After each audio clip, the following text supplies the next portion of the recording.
Hello, Hey. everybody.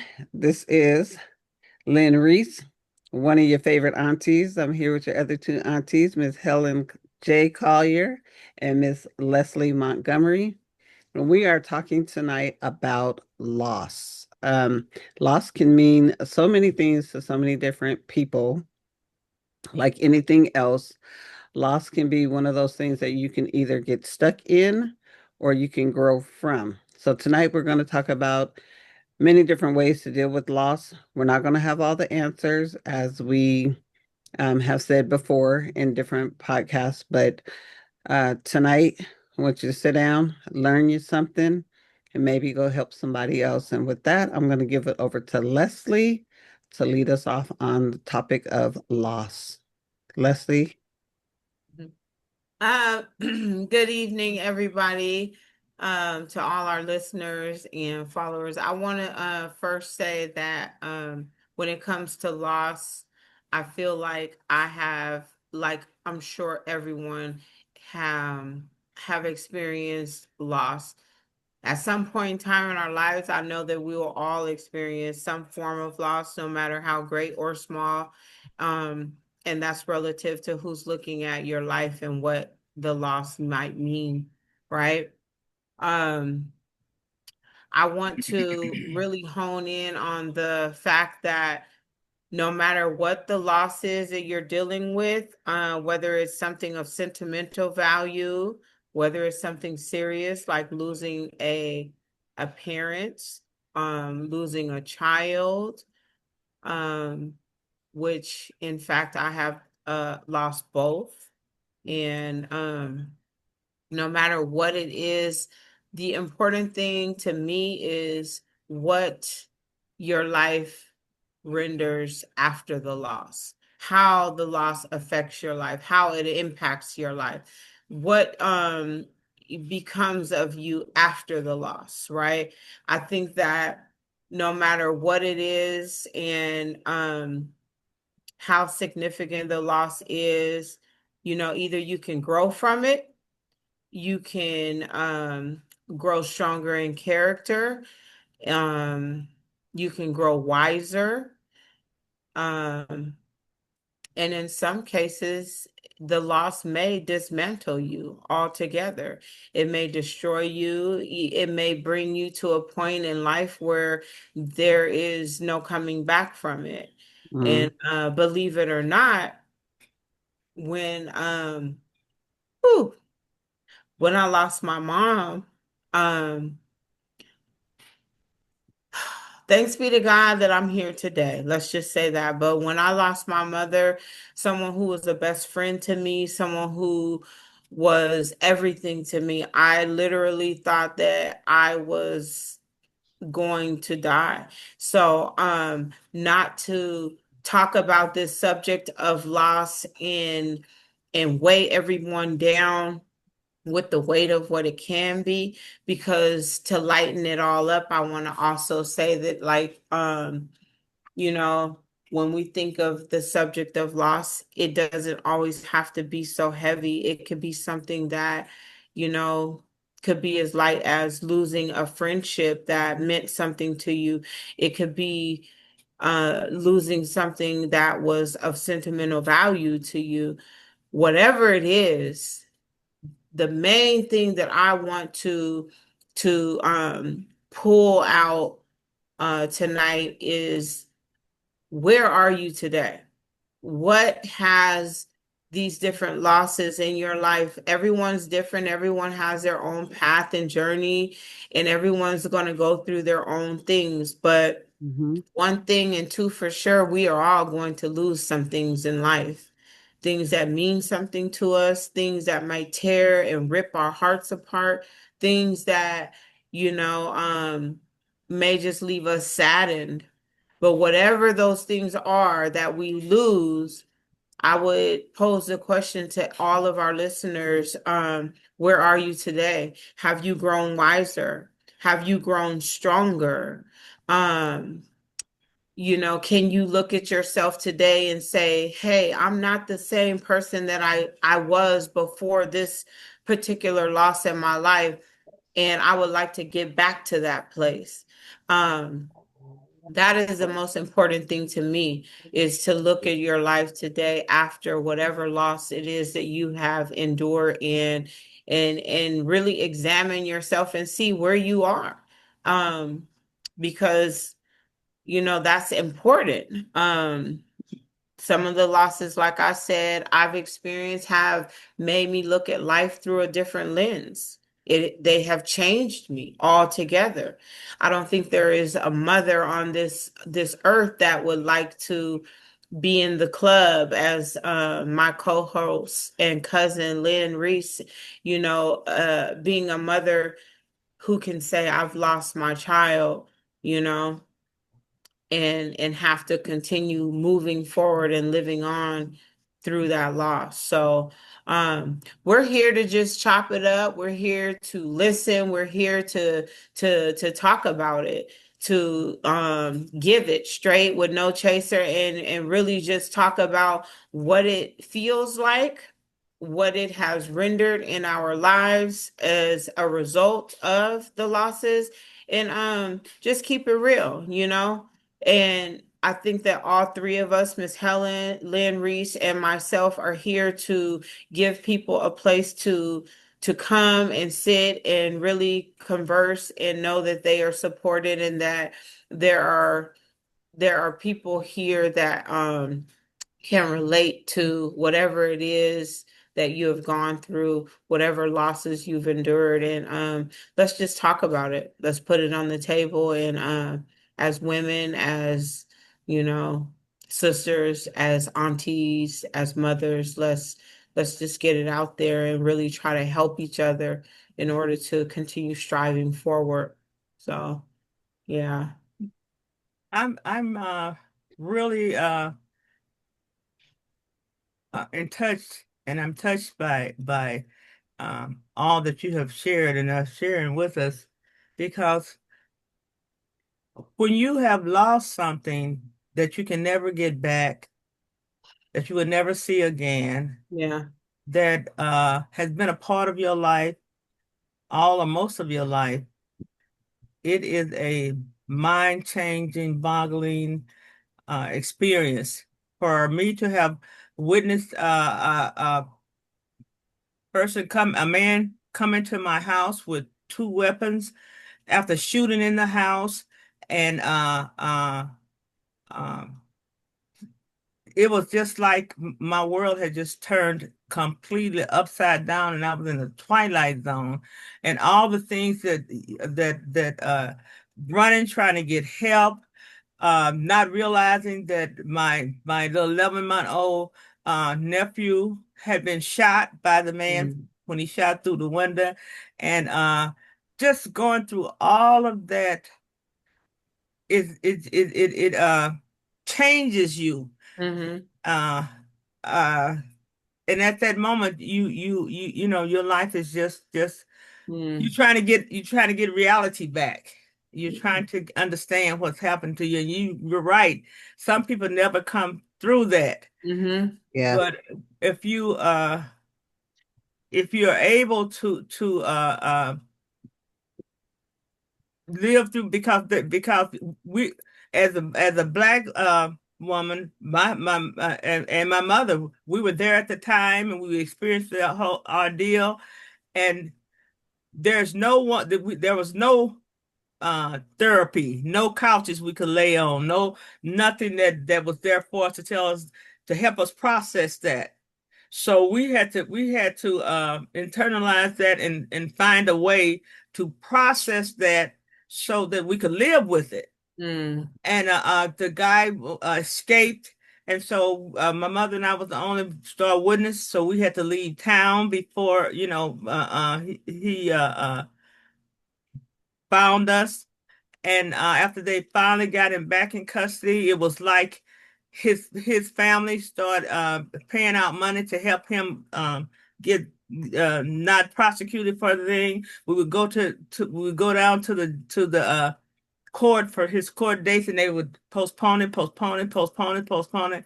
There's a lot of things that went into that, but I would say, and I don't tell anyone what their religious beliefs would be, but I had a have a praying mother.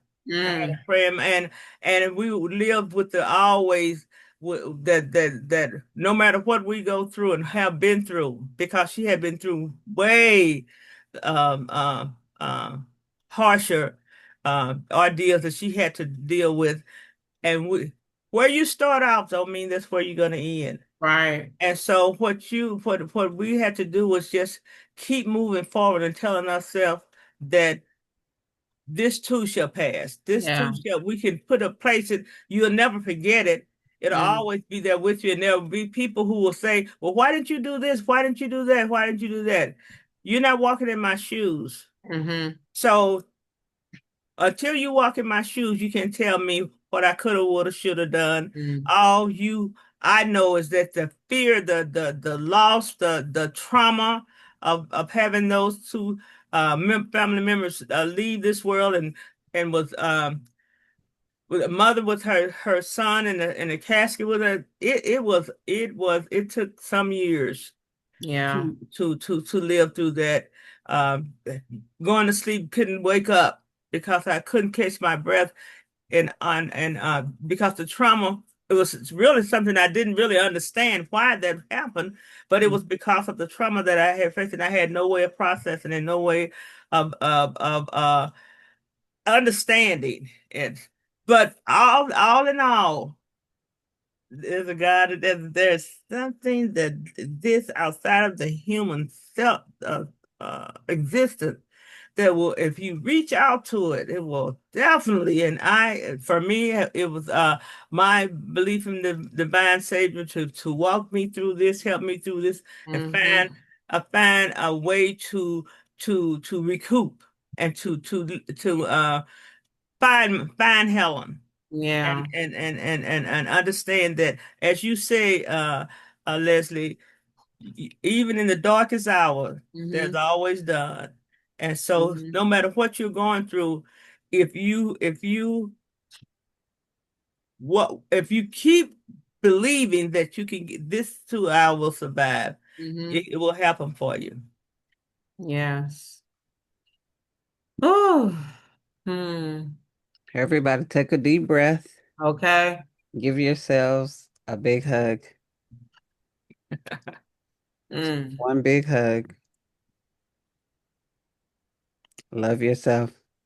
Thank yourself for having the courage Yes. and to get through because not, sometimes uh loss can be just devastating. And Mm-hmm. like you said, Leslie, sometimes people never make it through. Mm-hmm. Right. The loss of anything can just like my life is over, I'm done. And we see it all the time. There's suicide Yes. of loss. I mean, what comes to mind is Bobby Christina, Whitney Mm. Houston's daughter, who was so stricken with grief of Mm-hmm. her mom that she ended up, committing suicide.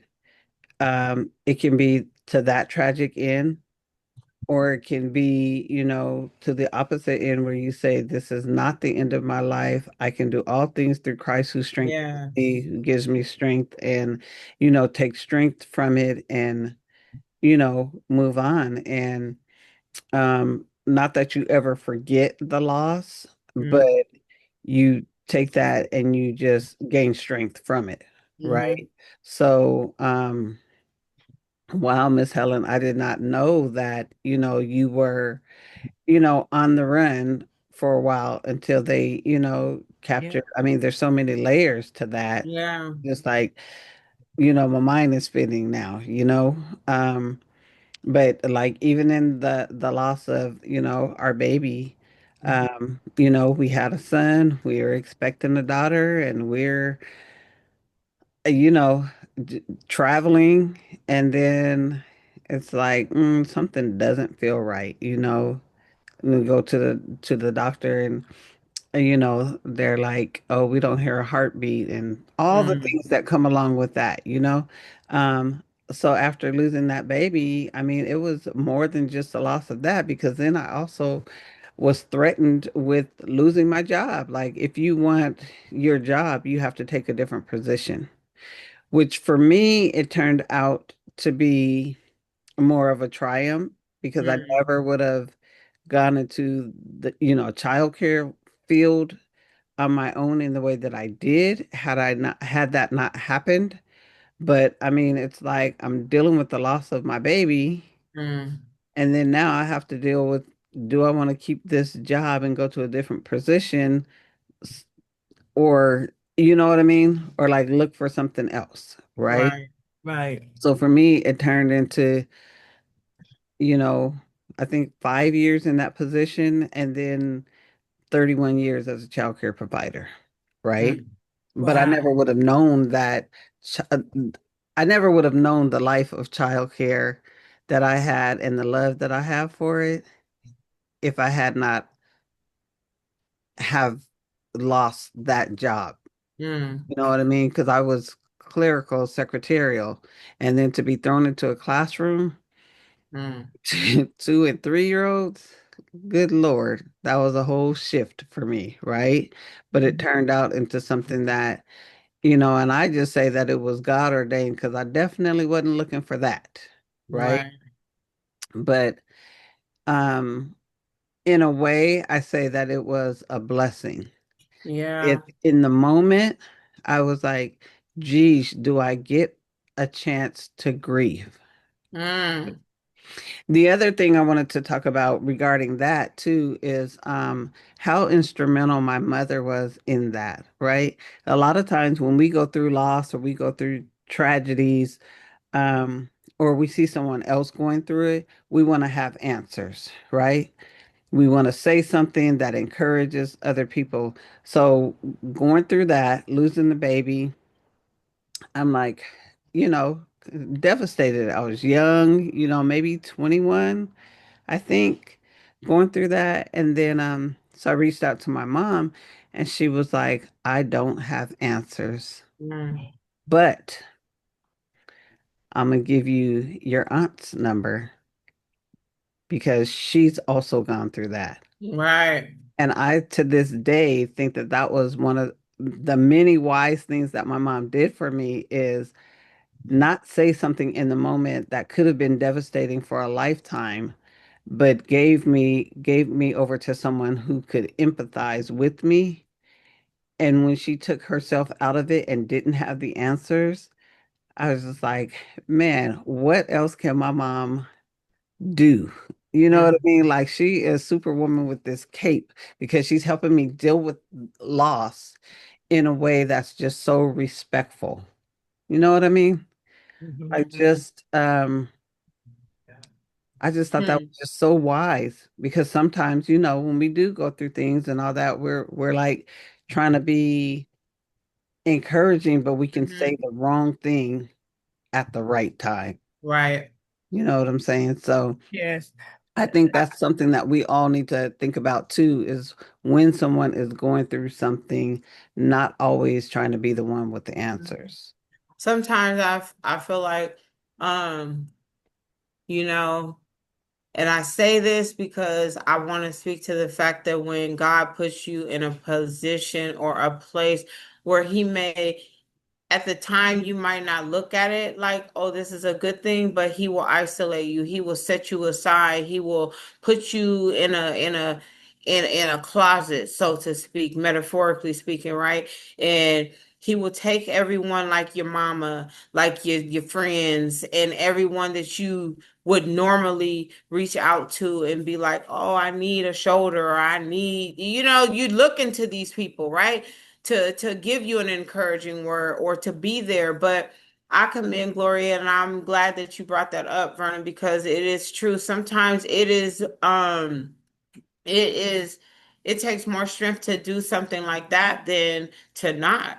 Like, to be like, oh, I got all the answers. I want to just tell you it's gonna be okay. No, because when my son was killed, there wasn't nothing that nobody could tell me, period. And Right. then when my mom, you know, was, oh my God, took her last breath, and I was shipped off to Yakima, away from all my family, away from all my support system and whatnot, and I had nobody. Period. Like that was one of the most difficult things that I ever have gone through in my life, but God, right? Because he is the end all be all, and he is the great I am, and he is everything that we need him to be. And he was, in fact and indeed, that. So I know because I have lived through it and I've experienced that. And I just say that because man, it's a hard thing to have to go through. It It really is. is. It really is. And when you were talking, and I was thinking like, you know, wow, being isolated, I felt like I was in the land of Ziklag, you know, just Yeah. alone or on the island of Patmos, like Paul. Like nobody, no, I didn't know nobody out there. It was winter. I had no access to none of my family. Um, I didn't know what to do. I didn't know what to do. But but when when we don't know what to do and all we have to do is to call on the great I am, that's what we do, right? And Right. so man, Yeah. I'm telling you, it's something else. It's It something is. else. When I look back on it, and all I can say is, but God, if it wasn't for the grace of God, I wouldn't be here right now. And I say that because with all of the recordings that we've done thus far, and I have kind of danced around the fact that, well, once we get into it and whatnot, like loss, like the day that I was sentenced and the judge hit the gavel on the thing, bam, 320 months, 25 years in prison. And I knew that at that point and at that time, all your hope that you had thought up to that point, which was 2 years almost in jail, thinking, oh, maybe I might get out. Maybe something's gonna happen.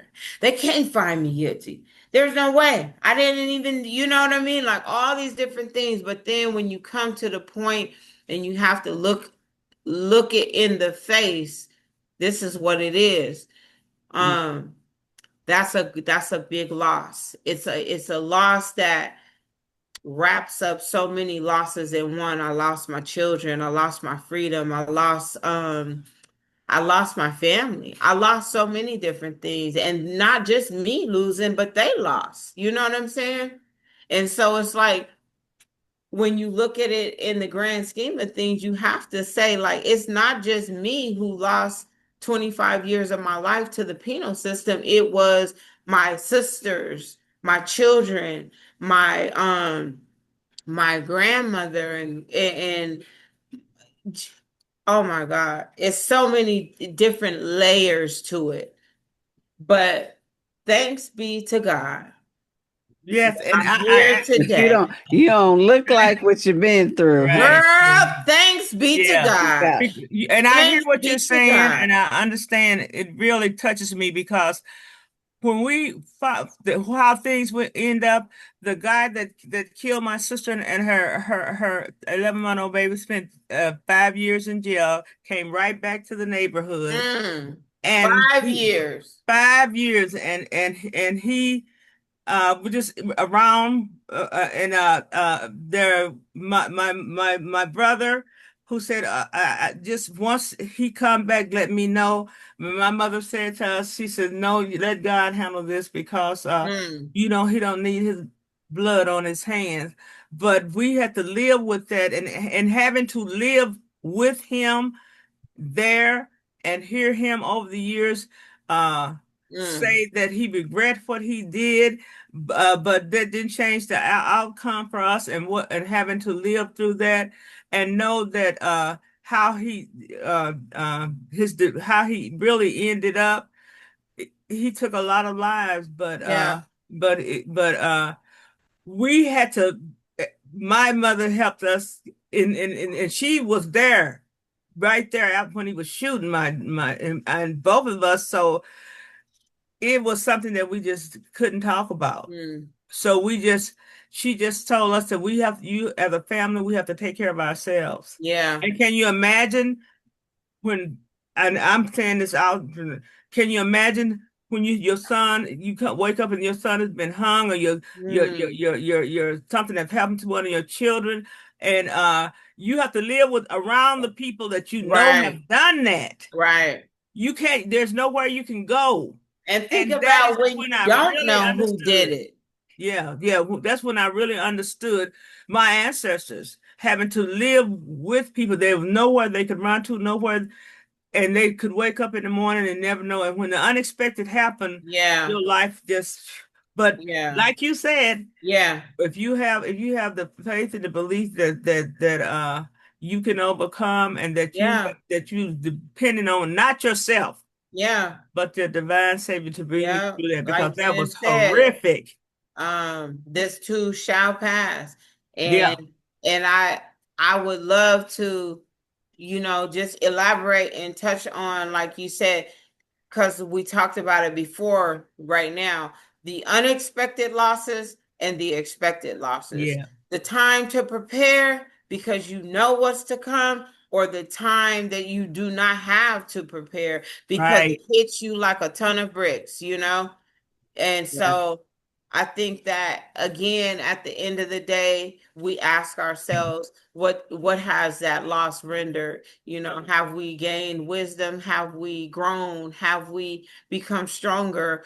Have we become changed for a lifetime? Lynn, you know, your cousin, my sister Michelle, after that accident, we both know her before and we know her after the brain injury, the loss. You know what I'm saying? And it's just like, oh my God, it's just sad. You know what I mean? Like when I very first saw my sister, and I was like, what? Oh my God, like what? Like, I know my mouth had to have been open and my eyes wide because this wasn't the sister that I remembered before I went to prison. Period. Mm.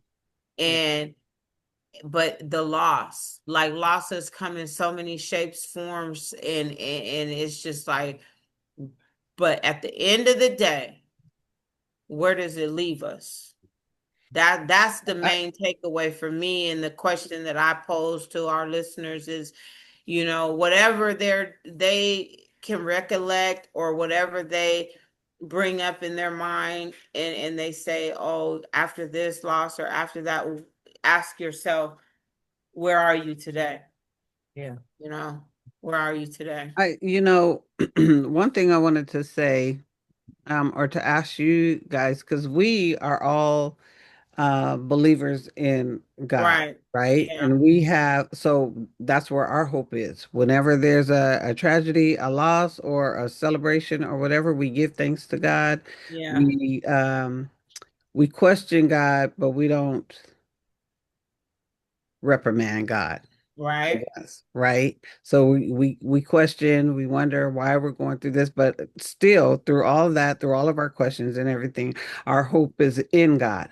But there Mm-hmm. are a lot of people who feel like they're in despair because either they don't walk with God, they don't believe in God, they don't trust Right. in God. So how is it that you encourage other folks who say, don't talk to me about God? And I want to say, Right. Right. so in 2019, we lost a grandbaby, our youngest son. He lost, his baby. And Mm-hmm. before that, we used to always say, oh, Trey is like on God's instant messenger list because anything Trey would ask for or pray for or whatever, it just really would happen. I mean, I remember I was sitting in the car, my car would not start, and trying to take the kids to school. And I was like, "Ugh." And Trey was like, "Oh, mommy, you can start the car now." And he was like, "Cause I just prayed." And sure enough, Yeah. I think that key in my car started. So we What? like Trey's on. So then in 2019, now mind you, it's like everything he ever prayed for, really. And he was the type of child too that would ask, like, if you said, "Oh my gosh, pray for me," and he would be like, specifically, "What do you want?" Mm. What do you want God to do for you? What do you want me to pray for? You know, you couldn't just tell him, oh, just pray for me. So in 2019, when he lost his baby, it Mm. was, don't talk to me about God. Mm. I don't want to hear nothing about God. God is not my friend anymore. Mm. Right? The best thing I could do for him is just to pray in secret, right? Right. Take them to God in prayer. But what do you do? How do you encourage somebody? And I'm asking you to, Right. when someone tells you, you know how sometimes you're like, oh, I'll be praying for you. And they like, Mm-hmm. don't pray for me. Uh, Right? yes.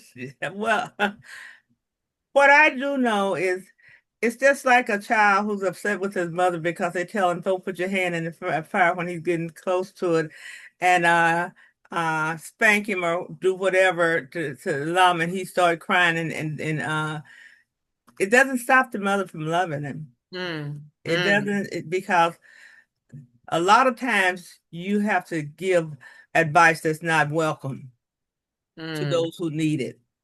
And whether they accept you, you are what you are.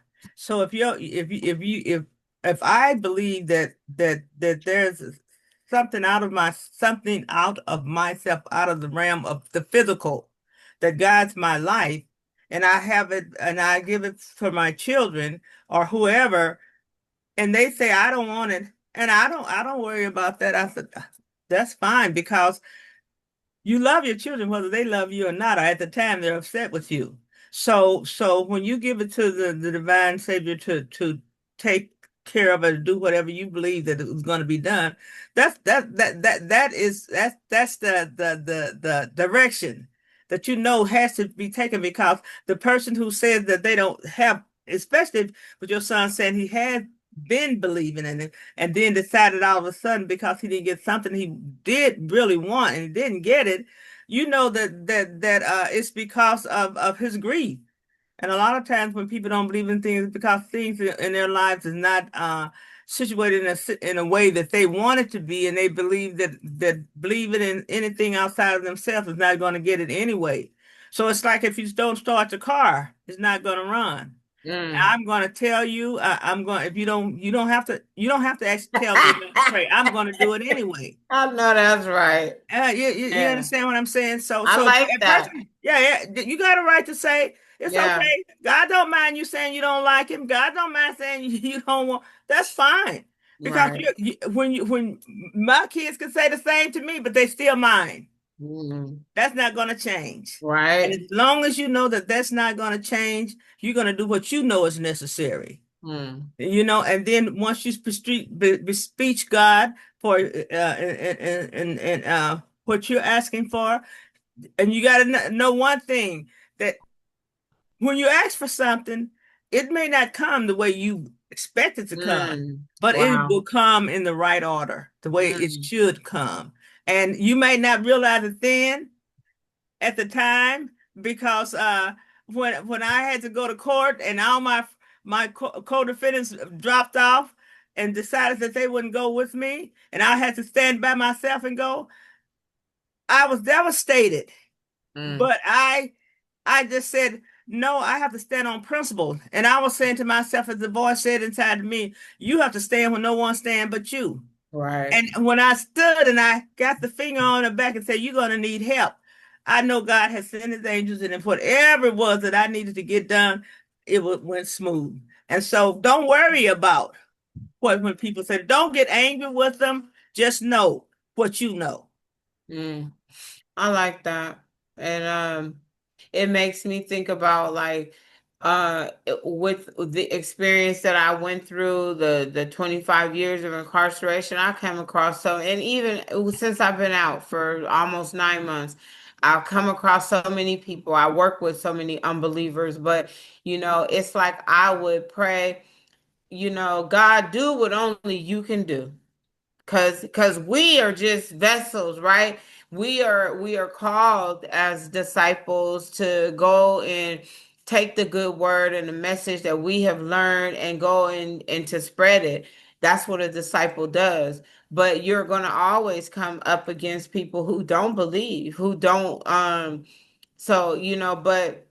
at the end of the day, we do what we can do, like the Bible says, you plant the seed, and there's someone who waters and God gives the increase, period.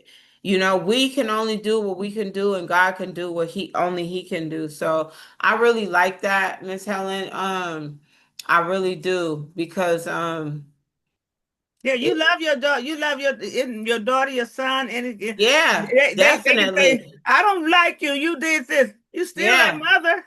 It's like they say, he don't love the sin, but he loves the sinner. And he loved the sinner so much that he gave his only begotten son to die and bear the cross for Yeah. our ability to live eternal life, if we would confess with our mouth and believe in our heart that Christ was our Lord and Savior, and what he did was, be the Right. propitiation. I don't try to Appropriation for our sin. Yeah, I don't yeah, and I don't try to force anyone to my belief. You can believe whatever you want to believe, and if you don't yeah, believe, it doesn't right. bother me because I already know how my life has synchronized in having the ability to reach beyond myself and Yeah, find that source that I need to keep me moving forward to do yeah, things that I need to do. So unbelievers, yeah, you still, my side, my children are still my children. It doesn't matter right. if they own me or not.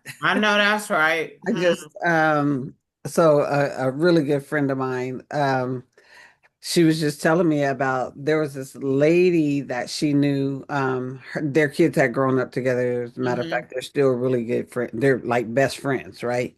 So Hmm. the lady just passed away maybe 2 weeks ago. Mm. And Net was telling me that, well, she had told me before, to please pray for her. She says every time she comes to her, she's like, trying to tell her about the Lord. And she's like, girl, don't be coming over here with all that Jesus stuff. Don't come. And so she had cancer. I forget what form of cancer, but anyway. And she was still, she would go over there and hang out with her, or just, try to encourage her, or whatever. And still, girl, don't come no, I don't want to pray. Don't come at me, Right. Jesus. So she just called me the other day, and she was saying, that she had passed away and stuff. And she was like, Mm. and girl, guess what? She accepted the Lord. I Wow. said, what? Because What? not the same one that was like, don't bring Jesus over here, leave him where he, Mm. you know. But I was like, I guess sometimes just as believers, we just have to let people be where they are Yeah. and still, like I said, like I was doing for my son, like pray in secret. And, but I just thought, well, as Miss Helen was talking, I was just thinking about that, and I was like, yeah, because she was like, that's how she, don't start Mm. that nonsense with me. But I want to talk about something, and I have a question. Um, there's a podcast, and it's sorry, y'all, my foot was itching. It's called Getting Unstuck, and it's Mm. from grief Getting Unstuck from Grief to Live Life, and it's by Michelle Metters, I Mm. think is how you pronounce her name. But anyway, how do you think it is that we've come through some really tragic situations and gotten over and now are living and can encourage other people? Like, besides, oh, we prayed and da da da da da, like, what sort of things did you do? For me, it was becoming busy, like Mm. making myself just get up every day, making myself do something so that I would not stay in Mm. that. And for me, it Yeah. was like I threw myself in business. I, threw myself into my other kids. I said this, you know, I had a son, and then I lost the baby, and then um 2 years later was pregnant, but I was still, kind of dealing with the grief or whatever. And it was like, oh, I do have two children that are living and can't Mm. see me die because need me to live. So for you all, and it doesn't have to be just the one tragedy. I mean, I've had loss in friendships when I got married young, right? I had friends that I thought we were going to be friends forever, and lost those friendships. And now when I think back on it, some of those I'm like, they weren't good to be in anyway, So how do you deal with getting unstuck? What Or uh how did you deal with getting unstuck? you want to take well, I began to write. Well, I was already a writer when I was 10 years old. I was already writing, giving sheets of paper to my friends, and they'd be reading it, coming over to get the next page. So that was already, and so after that occurred, I just got into I have a trilogy that took me 30 some years to finish. And I went over to someone else's life. I just started writing about relationships, writing about things that was happening around me so that I could process the things that happened to me and write about it in a way that others will understand and see how those people deal with their problems. Because I always liked to write. I'm a storyteller writer, so I would always listen to people tell me the stories of things that have happened to them, things that they've gone through, and I would create stories from those occurrences that related to something that had occurred. And Mm, I always had to come made sure that the persons that I was writing about, that was confidentiality, so no one could know who it was. But once I started doing that, and I creating stories after people's lives, and I understood that like when I wrote The Unexpected, when you have to live around people who have did horrific things to you, that changes how you see the world. And I use my writings to write about those things and the changes that occurred, and it really just completely changed my life. mm, mm. Um, yeah, I know from the very young age of like I think my earliest memory of like writing poems and writing journaling like was probably like 7, 8. I've always liked to write and journal and write poems, but like you said, Lynn, trying to remove like prayer and faith and all that. I have always been the kind of person that unfortunately has like carried the weight of the world on my shoulders and everyone else's problems and whatnot, right? But whenever I can, I would let little, little pieces come out, like little spurts. Like I'll never really release full on everything that I need to release, but at certain times when I guess I'm to full capacity, certain things would come out. Um, so that would be one thing that would help me, of course, journaling, and you know, yeah, pretty much, stuff like that. I don't know. It's really a really hard road to travel, you know? Especially like Miss Helen said, when you have gone through and you've seen certain people, especially people that you love and people that are close to you and people that are supposed to be there to protect you and cover you. And especially, I'm not just speaking of women, but I'm speaking especially of men, like in our lives, our fathers, our brothers, our uncles, who are supposed to be there. And I speak from a woman's perspective to cover us, to Right, hold, to right. cover us. You know what I mean? A man Yes, is a man. A man, especially as your father, your brother, your uncle, your cousin, and who is a man, is supposed to be there to shield and protect you and cover you. And when that is not the case, you know, it's like where does that leave you? Where do right. you go then? Who do you talk to? Who do Right. you call on? And then even to go a little bit deeper, when you don't have a mother that you can go to. Not in my case, I had a mama, but and a grandmama, but still, and yet in our community, in our culture, we tend to hide and brush under the rug and cover up things that really should be unveiled and that should be revealed because you Well, can't heal that which is covered. Things have to be uncovered. Things have to have the opportunity to dry out. A scar, a wound, or whatever. It's not going to dry out and heal if it's continuously covered and moist, right? So it's like to go even deeper, like when you don't even have a mama or a sister or auntie that you could go to and say, hey, this is what, man, I'm telling you. Yeah, because a lot of times you just feel like you're in it alone. And Yes. I mean, I'll say, and this wasn't a loss, but even like being a young married woman, right, Right.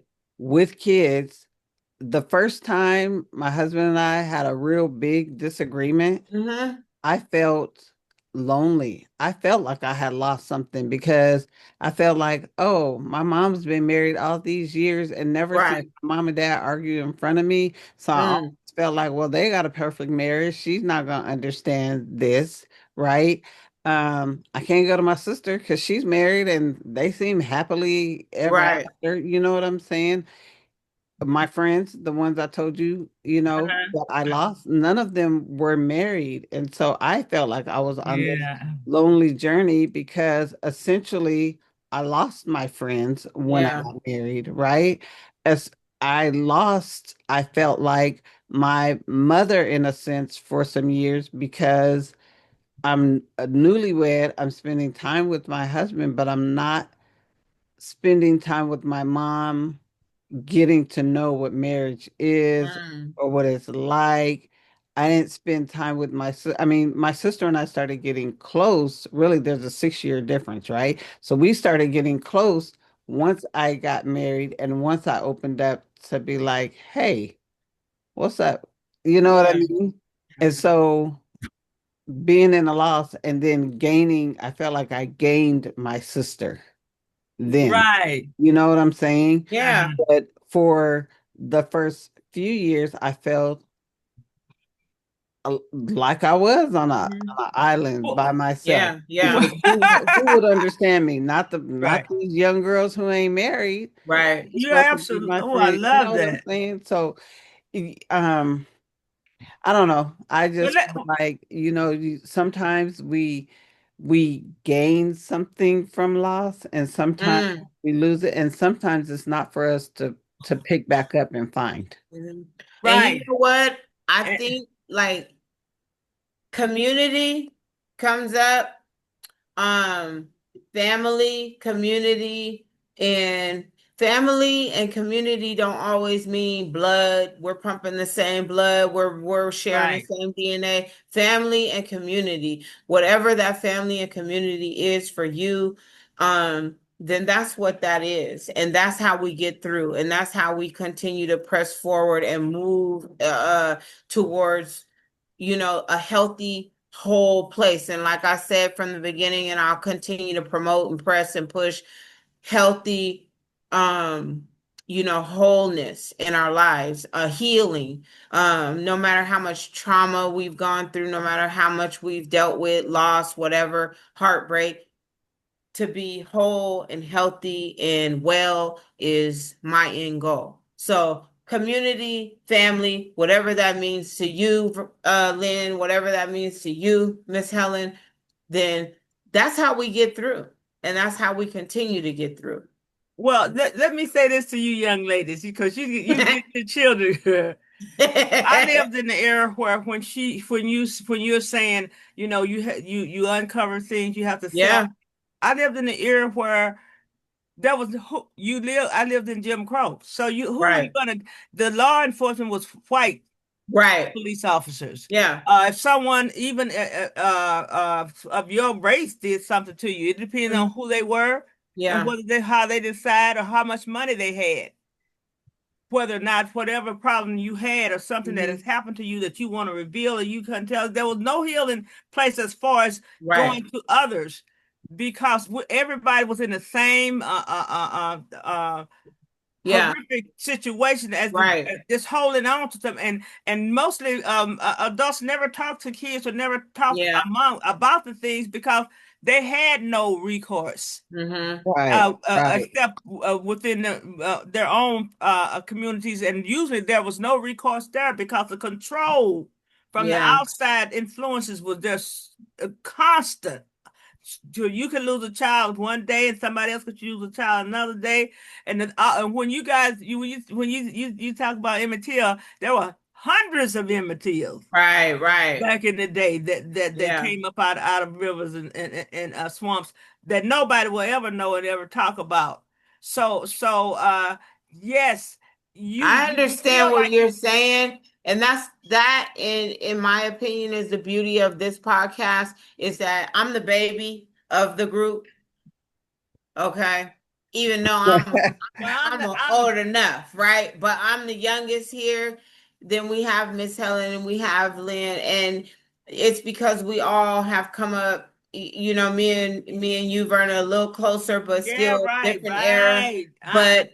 But the beauty of it is we can bring a perspective from all different standpoints and Right. true. worldviews, and that is a great thing, Yes. in my opinion. And even with me being the youngest, something that happened to me very traumatic in my life, I didn't bring out and say something about it until I was in a jail cell getting ready to go face 25 years in prison, only because I then had two children that I felt like if I didn't say something, then I'm putting my kid. I gotta say something now because now I have two children who could possibly be in the line of fire. So Right. although we are all at different ages and I we've hear gone you. through I different hear you. things, Yes. you know what I'm saying? I might not have Yes. grew up in the Jim Crow, but trust and believe things were still being brushed underneath the rug and not talked about. And oh, let's just gloss over things and all that and all that. So, you know, but I just say that to say that I do understand where you coming from. And it's a good thing that now today we can, as women and as Yeah, we have a platform. strong women, we can speak up and we can encourage our daughters, our nieces, our family members, male and female alike, to, hey, if Stand up. hey, there's healing in the room, right? There's healing in the water. Yes. Yes. Come Yeah, and stir it up, if there's you a will. lot of grief counseling out Yeah. there, and I won't name Yeah. specifically, but there are a lot of grief counseling services out there. And then sorry y'all, my my son has lost quite a few friends in the last few years to like Mm, suicide, mm, um and it's just like you don't know what somebody's going through. There you mhm. go. Just want to check in with people and Yeah. see. And I know he kind of has some survivor's remorse or guilt or something like, Right. from some of his friends, like, I should have checked in more. I should have Mm, been more present. Yes. Um, and so Yes. now I'm trying to, just looking at his situation and trying to make sure that I check in mm. with people more often and be more present. Right. Someone else's loss has affected me in that way that I want to be more present. Mm. We don't Yes. always know what somebody, I mean, somebody could be smiling. Yeah. I mean, if you look at like, what is his name? Oh Who, my Twitch? God, well, it's not, no, well, him too, but, Right. oh Tell my us the guy gosh, that what is his name? He was in Flubber and all these different movies. uh-huh, But anyway, he's an I actor, know you're talking right? about Robin And Williams? Robin Robin Williams, Williams. Yeah. yes. You know what I Yeah. He mean? seemed like the Would have happiest never, guy around. Right. yeah, you would never have thought, Yeah. that he was, so unhappy, Right. So you never know what people are going through. I think it just behooves us to just keep praying. Those of Yeah. us who are believers, keep on praying, praying for the state of the world, praying for folks that we know, folks that we don't know. Um, and if you feel like something is wrong, especially check in with folks, Right. as you Yeah. can, Family and community. Yeah. family and Don't give it community. a specific title, a specific, anything. Just family and community is what it is, Right. whatever it is to It's you. the village. Yeah, yeah, It's the definitely. village. Village, yeah, Yeah. that we're saving. I'm But so also see how do you feel, in what ways do you feel, this is going to be my last question and then y'all could take it over too, but in what ways do you feel like, or maybe just some ways, do you feel like you've grown from loss? And I know we kind of talked a little bit about this throughout this last hour or whatever, but what are some ways that you feel like you've grown from loss, any loss, you know? Yeah, my young daughter, you got look, you. What are you feeling? And I will jump um on. when I Yes, think about yeah. How the you grown? Yeah, how did that help you? the most hardest loss that I've endured, which was my mom's death, I feel like I grew wiser because I feel like I was able to look back in hindsight and see where I was when my son 4 years later was murdered, and I knew that I didn't want to revisit the place where I was and where I had seen myself, and I felt like I don't know. I don't even know how I came out of that dark hole, but I knew I didn't want to go back there. So I feel like I was wiser. I grew in that way. And I always know, and I've always been mindful that there's always somebody watching you, no matter what you're going through. So you need to know that we go through not only for ourselves but for someone else, so that we can help someone else, encourage someone else. And so I know that I've always, through all of that I've been through, I have to continue to keep that at the forefront of my mind, that, Leslie, this is not always about you, even though in the moment we might think, oh my God, I'm going through, I'm sick of this, woo, woo, woo. But it's always going to be an opportunity to help someone else get through, what Yeah. I've gone through. Well, And growth and wisdom all around is wealth. well, Absolutely. I agree. I mean, so you young ladies have really, really, really warmed my heart, and the things that you went through, and the things that you have expressed, and how you have made it courageously. My thing was, I learned not to judge anyone by one side information, because Mm, the person who's telling the story is their story, but the person who's yep. not telling the story, you may not know the full information. So when you start judging people and you start saying, "Oh, they should," I wouldn't have did this, I wouldn't have, Mm-hmm. and there's a thing that says, you should never say never, Right. because never is forever. And you never Oh. know the twists and turns where life will change your life, and you will be doing the very same thing that you said Mm, you would never do. mm, That's even for the nun. yeah. So once I learned that, then I could truly, the 10 titles that I have written, I'll express that. Mm, Never say never, and never judge.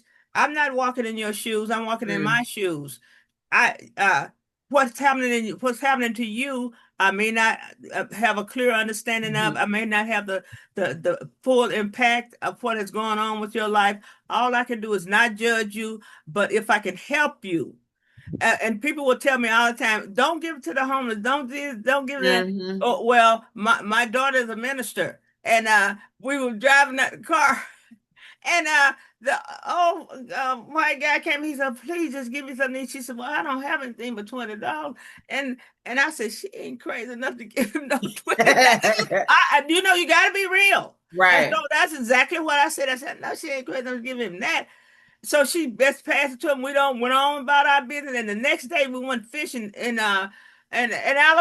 We went to the river, and they were having a big uh, uh, uh, fishing tournament, you know, and so when they um, um, uh, it was hundreds of people there. And she was sitting there by her, you know, on her seat, and we were fishing kind of like, you know, far apart. And the man came back and gave her one of the largest fish I ever seen. Mm, Just there, and all those people around her. So mm, the young white guy came up and gave her the bass, huge bass, mm. and my grandson, my great grand, we were all said was really shocked, and I went back.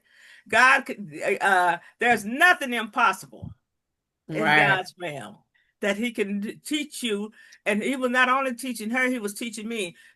Money is nothing if it's all it does is soil your pocket. And Mm, that's and your love and your kindness to others. I'm not just saying money, but I'm just saying your kindness to others is absolutely priceless. right. So that's when you know that this it's a healing process that you can go through, that you can make it through. And this is what we're here for.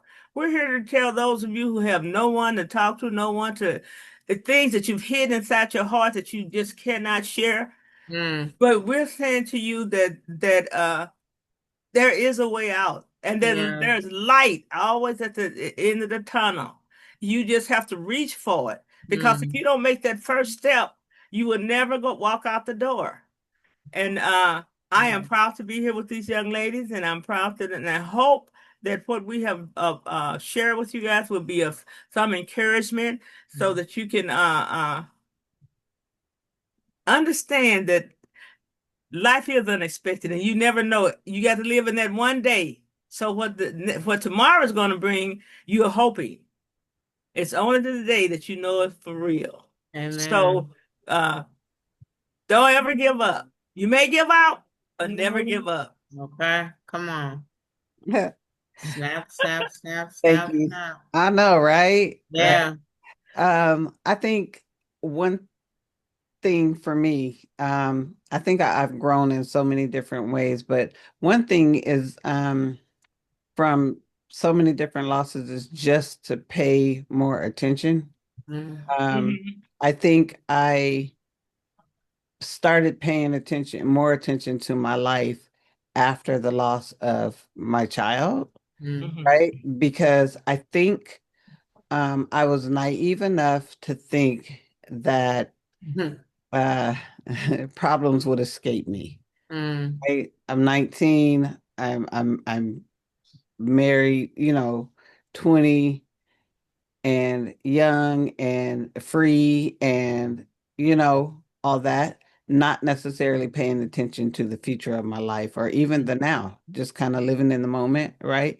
But after the loss of a child, it was just pay attention because life will happen to you too. Tragedy mhm, will happen to you, but also being more deliberate about choices that I make. Um, Even though the loss didn't have anything to do with, I couldn't have controlled any of that, you know. Oh, okay. Um, so no, she just was she had an enlarged heart, right? And then Oh, the okay. youngest son had a similar heart condition, and then to find out later that those kind of conditions run in my husband's family, mm, right? Oh, okay. So it wasn't anything that I did, but it did make me more deliberate in the choices that I made so that just in case anything happened, I wouldn't have like a guilt of anything that I did, you know? That's Um, good. Also, surrounding my kids with people who were, just trustworthy and things like that, just paying attention in all these different areas of my life because of the tragedy. So I felt like it made me more aware of life and also, knowing that, life is just vulnerable. So I will say we're going to end this podcast, but I will say that if you are in a situation that you need some help, to reach out to um, someone that you trust. There are organizations out there are friends out there, and I feel like once you do reach out, you'll know that, um, your problems are not really necessarily your own. Sometimes you're going through something just so that you could help someone else, and don't don't sit in your problems alone. Find someone that you can find, um, like Leslie said, family, community, so that you'll know that you're not alone. You guys have any last words for anyone?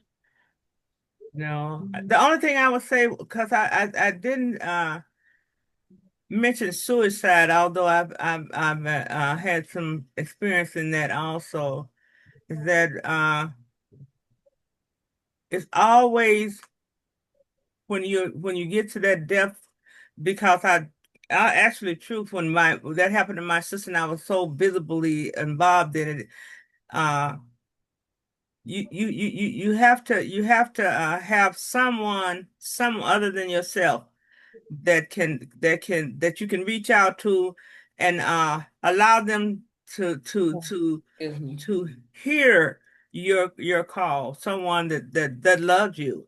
And once they hear your call, they might not be able to tell you exactly what you can do to get up, but they can be there more for you, so that you can overcome that, because when you think of your suicide, think of someone else, and you wouldn't want to experience that.